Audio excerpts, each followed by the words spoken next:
Amis Seinois, amis Varois, bonjour. Votre info midi du lundi 15 septembre 2014 sur 13 bis TV. Nos titres, revenons sur l'inauguration du Centre d'art numérique du 13 bis. Rencontre conviviale au quartier des Mouilles-Secs. Le forum des associations, un brillant succès. Sport, succès aussi pour le rugby seinois. Et enfin, la météo. Revenons sur l'inauguration du mercredi 10 septembre du Centre d'art numérique de votre TV citoyenne. Ils étaient plus de 200, nos sympathisants et nos amis, à s'être donné rendez-vous, place Daniel Perrin, pour cette crémaillère. Des curieux aussi, qui se demandaient comment la ville de la Seine pouvait avoir une télévision. Les questions fusaient. Où est l'émetteur? Comment ça marche? Etc. etc. Non, madame, il n'y a pas d'émetteur. Tout est véhiculé par Internet. Et l'avantage avec Internet, c'est que l'on peut être vu dans le monde entier, pas de limite d'émission des ondes. C'est sur des chansons chaudes et rythmées de la formation Namin Jazz Quartet que les échanges conviviaux allaient bon train. Cette soirée, riche en contacts, augurait bien de l'impact que déjà 13 bis TV peut avoir sur la population seinoise. Celle-ci, je pense, a compris que ce bel instrument éviterait de se regarder le nombril, mais lui servirait à s'exprimer elle-même. Le Style des Mouilles-Secs et sa présidente André Patiès recevaient ses amis et adhérents ce dimanche 14 septembre autour du pot de l'amitié. Bien que l'atmosphère fût à la joie et au baguenaudage, certains soucis des riverains furent évoqués néanmoins. Ce quartier, qui avait périclité lors de la fermeture des chantiers, connaît un essor nouveau dû à la construction d'immeubles. Les gens sont contents, mais craignent quelque peu que les nouveaux projets, casinos, ateliers mécaniques, etc., engendrent encore plus d'embouteillages aux heures de pointe. Cela est légitime, mais les Mouilles-Secains, positifs comme ils le sont, ne sont pas contre ces projets qui donneront un élan nouveau à la Seine.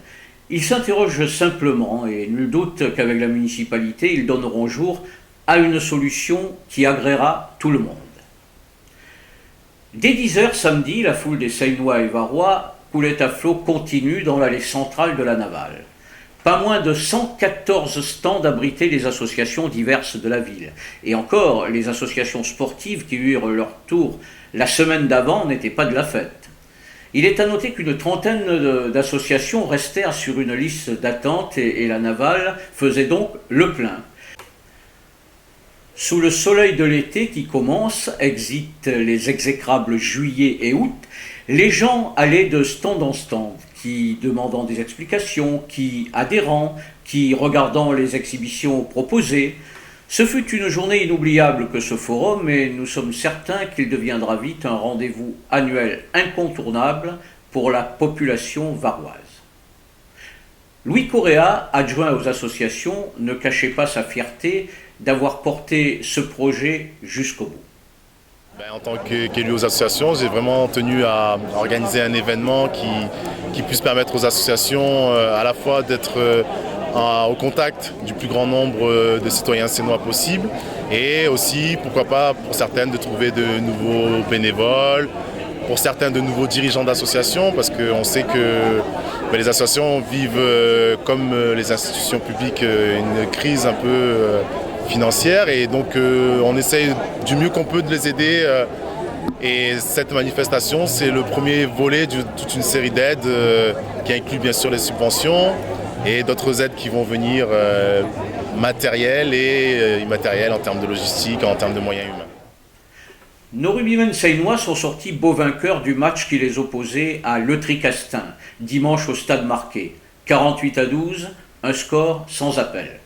Il est vrai que l'adversaire est un nouveau promu, mais l'équipe de la Mecque fit un très beau match, scorant par 6 essais de bonne facture, Orbe 2, Falconetti 1, Kervarek 1 et Lacroix le 6e. Arnaud et Criotier transformèrent et Amiot passa 2 pénalités. Allez les minots, la montée, c'est pour cette année. Notre météo, nuages et averses se décaleront peu à peu vers le Haut-Var, faisant place à un pâle soleil sur la côte. La phrase du jour, vous l'avez vue sur une de nos vidéos, la vie, ce n'est pas simplement respirer, c'est aussi avoir le souffle coupé. Nous vous rappelons que les extraits des reportages et interviews vus dans notre journal sont disponibles au complet sur votre site. C'était réalisé par Julien Delucy et présenté par votre serviteur Marcel Laugier. Votre journal Info Midi sur 13 bis TV Info. Amis Seinois, amis Varois, bonne journée et à demain.